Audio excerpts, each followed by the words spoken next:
ನಮಸ್ಕಾರ ವೀಕ್ಷಕ ಬಂಧುಗಳೇ.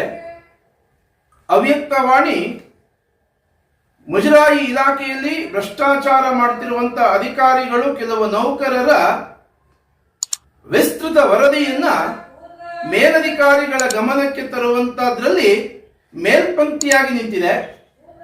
ಬೇರೆ ಬೇರೆ ದೇವಾಲಯಗಳಲ್ಲೂ ಕೂಡ ನೇರವಾಗಿ ಹೋಗಿ ಯಾರು ತಪ್ಪು ಮಾಡಿದ್ದಾರೆ ಅಂತ ವ್ಯಕ್ತಿಗಳನ್ನ ಎಡೆಮುರಿ ಕಟ್ಟುವಂತ ಕೆಲಸ ಮಾಡ್ತಿದೆ ಅಧಿಕಾರಿ ಮುಖೇನ. ಆ ದೇವಾಲಯದ ಅಧಿಕಾರಿಗಳು ಅದಕ್ಕೆ ಪುರಸ್ಕಾರವನ್ನ ಕೊಡ್ತಿದ್ದಾರೆ. ಅಂದ್ರೆ ನಾವೇನು ಕೆಲಸ ಮಾಡ್ತಿದ್ದೀವಿ ಅದು ಒಳ್ಳೇದು ಅಂತ ಅವ್ರಿಗನ್ಸಿರೋದ್ರಿಂದ ಯಾವುದೇ ಆಕ್ಷೇಪಣೆ ಇಲ್ಲದೆ ನಮಗೆ ಸಹಕಾರ ಕೊಡ್ತಾ ಬಂದಿದ್ದಾರೆ. ಆದ್ರೆ ದುರ್ದೈವ, ಬನಶಂಕರಿ ದೇವಾಲಯದಲ್ಲಿ ಇದೇ ರೀತಿ ಬನಶಂಕರಿ ದೇವಾಲಯದ ಅಧೀಕ್ಷಕ ಶ್ರೀನಿವಾಸ ಮೂರ್ತಿ ಇರ್ಬೋದು, ಕೃಷ್ಣಪ್ಪನವರು ಇರ್ಬೋದು, ದೇವಾಲಯದ ಭ್ರಷ್ಟಾಚಾರದಲ್ಲಿ ಪಾಲ್ಗೊಳ್ಳುವಂತ, ಭ್ರಷ್ಟಾಚಾರಕ್ಕೆ ಸಹಕಾರ ಕೊಡುವಂತ ನೌಕರರ ಬಗ್ಗೆ ವಿಡಿಯೋವನ್ನು ಮಾಡಿದ್ದಾಯಿತು. ನಾನು ವಿಡಿಯೋ ಮಾಡಿ ಯಾವತ್ತು ವಿಡಿಯೋ ಮಾಡಿದೆ ಅವತ್ತೇನೆ, ಅರ್ಥಾತ್ ನಿನ್ನೆಲ್ಲ ಮೊನ್ನೆ ದಿವಸ ವಿಡಿಯೋ ಮಾಡ್ತಿದ್ದ ಹಾಗೆ 2 ಪೆನ್ ಡ್ರೈವ್ ಆಗುವಷ್ಟು, ಅಂದ್ರೆ ವೆಂಕಟೇಶ್ ಮೂರ್ತಿ ಎಲ್ಲೆಲ್ಲ ಓಡಾಡಿದ್ದ ಅಂತಂದ್ರೆ ಆ ಪೆನ್ ಡ್ರೈವ್ ನಲ್ಲಿ ಸುಮಾರು 2 ಪೆನ್ ಡ್ರೈವ್ ನಲ್ಲಿ ಹಾಕಿಟ್ಟಿದ್ದಾರೆ ಅಧಿಕಾರಿಗಳ ಗಮನ ತರೋದಕ್ಕೋಸ್ಕರ. ಸಾರ್ವಜನಿಕ ಸ್ಥಳಗಳಲ್ಲಿ ಮೀಡಿಯಾ ಬಂಧುಗಳಾಗಲಿ ಅಥವಾ ಭ್ರಷ್ಟಾಚಾರವನ್ನು ನೋಡಿದ ಸಾರ್ವಜನಿಕ ಬಂಧುಗಳಾಗಲಿ ವಿಡಿಯೋ ಮಾಡಬಾರದು ಅನ್ನುವಂತ ಶಾಸನ ಎಲ್ಲೂ ಇಲ್ಲ ಅಂತ ಅನ್ನೋದು ನನ್ನ ಮನಸ್ಸಿನಲ್ಲಿ ಇರುವಂತಹದ್ದು. ಆ ರೀತಿ ಏನಾದರೂ ಇದ್ರೆ ಅದರ ಆದೇಶ ಪ್ರತಿಯನ್ನು ಕೊಡಿ. ದೇವಾಲಯದ ಅಧಿಕಾರಿಗಳು ಇಷ್ಟೆಲ್ಲ ಭ್ರಷ್ಟಾಚಾರದಲ್ಲಿ ಪಾಲ್ಗೊಂಡಿದ್ದು ಬಹಿರಂಗವಾಗಿ ಎದ್ದು ಕಾಣ್ತಾ ಇದೆ. ಕಳೆದ 4 ವರ್ಷದಿಂದ ಪ್ರಶ್ನೆ ಮಾಡ್ತಿದೆ. ಮೇಲಧಿಕಾರಿಗಳು, ಆಯುಕ್ತರಾಗ್ಲಿ, ಎಡಿಸಿ ಅವರಾಗ್ಲಿ, ಸೆಕ್ರೆಟರಿ ಅವರಾಗ್ಲಿ ನೋಡಿಯೂ ನೋಡದೆ ಶಾಂತವಾಗಿದ್ದಾರೆ. ಬಹುಶಃ ಈ ರೀತಿ ಅಧಿಕಾರಿಗಳು ಇಷ್ಟೆಲ್ಲ ಭ್ರಷ್ಟಾಚಾರ ಮಾಡ್ತಿರೋದನ್ನು ನೋಡದೆ ನೀವು ಸುಮ್ಮನೆ ಇದ್ದೀರಾ ಅಂದ್ರೆ ನಿಮಗೇನಾದ್ರೂ ಬಕ್ಷಿಸ್ ಸಿಗುತ್ತಾ? ಪ್ರತಿ ತಿಂಗಳಿಗೆ ಇಷ್ಟು ಅಂತೇಳಿ ಹಣ ಬರುತ್ತಾ?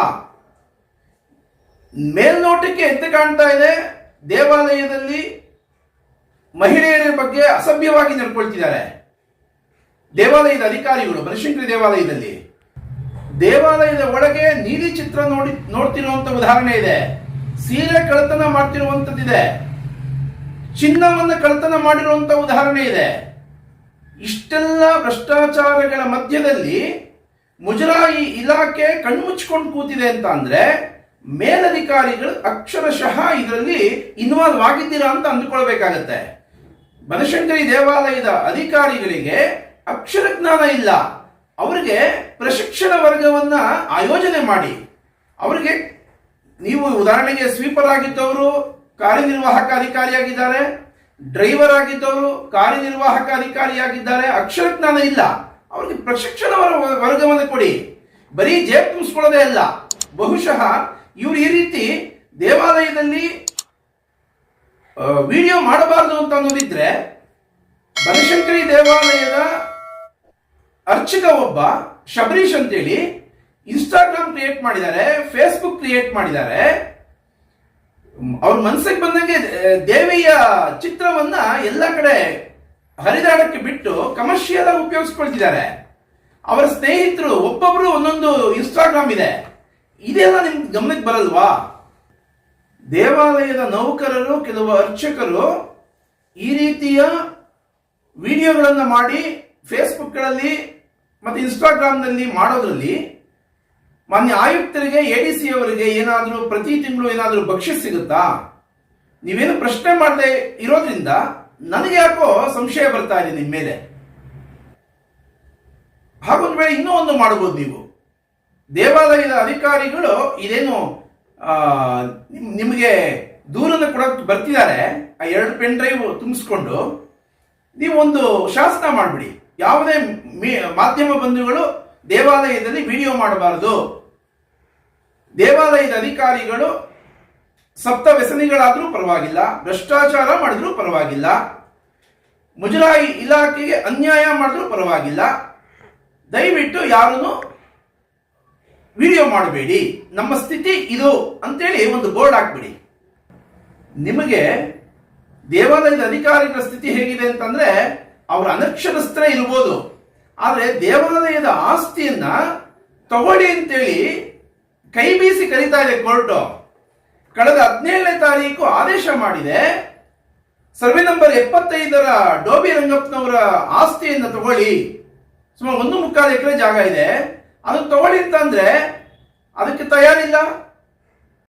ಮುದ್ದಮ್ಮ ನಾಗರಾಜ್ದು 5 ವರ್ಷ ಆಯ್ತು, ಇವತ್ತಿಗೂ ಕೂಡ ಆ ಕಡೆ ತಲೆ ಹಾಕಿ ಕೂಡ ಮಲಗಿಲ್ಲ. ಕೋರ್ಟ್ ಆದೇಶ ಮಾಡಿದೆ ತಗೊಳ್ಳಿ ಅಂತೇಳಿ.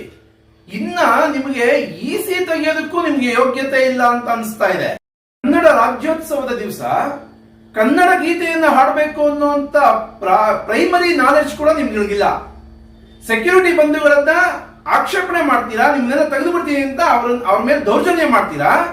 ಸೆಕ್ಯೂರಿಟಿ ಬಂಧುಗಳನ್ನ ನೀವೇನಾದ್ರೂ ಎದುರಾಕೊಂಡ್ರೆ ನಿಮ್ಮ ವಿಸ್ತೃತ ವರದಿಗಳು, ನೀವೆಲ್ಲೆಲ್ಲಿ ಹೆಣ್ಮಕ್ಳನ್ನ ದುರುಪಯೋಗ ಪಡಿಸ್ಕೊಂಡಿದ್ದೀರಿ, ಸೀರೆ ಕಳ್ತನ ಮಾಡಿದ್ದೀರಿ, ಚಿನ್ನ ಕಳ್ತನ ಮಾಡಿದ್ದೀರಿ, ಎಲ್ಲವೂ ವಿಸ್ತೃತವಾಗಿ ಓಪನ್ ಮಾಡಿಟ್ಟು ಹೋಗ್ಬಿಡ್ತಾರೆ. ಸೆಕ್ಯೂರಿಟಿ ಬಂಧುಗಳ ಹತ್ರ ಆಟ ಆಡಬೇಡಿ. ಮಾನ್ಯ ಆಯುಕ್ತರು, ಎಡಿಸಿ ಅವರು ಇದ್ರ ಬಗ್ಗೆ ತನಿಖೆ ನಡೆಸಬೇಕು. ದೇವಾಲಯದ ಅಧಿಕಾರಿಗಳು ಹೆಜ್ಜೆಗೂ ಭ್ರಷ್ಟಾಚಾರ ಮಾಡ್ತಿದ್ದಾರೆ ಅಂತ ದಾಖಲೆ ಸಮೇತ ಕೊಡ್ತಿದ್ದೀನಿ. ಇಷ್ಟೆಲ್ಲ ಮಾಡ್ತಿದ್ರು ಕೂಡ ನೀವು ಇದನ್ನ ಏನು ನೋಡದವ್ರ ತರ ಸುಮ್ಮನೆ ಇದ್ದೀರಾ ಅಂತಂದ್ರೆ ಅಕ್ಷರಶಃ ನಿಮಗೆ ಏನೋ ಇವರಿಂದ ಲಾಭ ಆಗ್ತಿದೆ. ಇದನ್ನ ಗಂಭೀರವಾಗಿ ತಗೊಳ್ಳಿ. ಮುಜರಾಯಿ ಇಲಾಖೆಯನ್ನ ಉಳಿಸುವಂತ ಕೆಲಸ ಮಾಡಿ.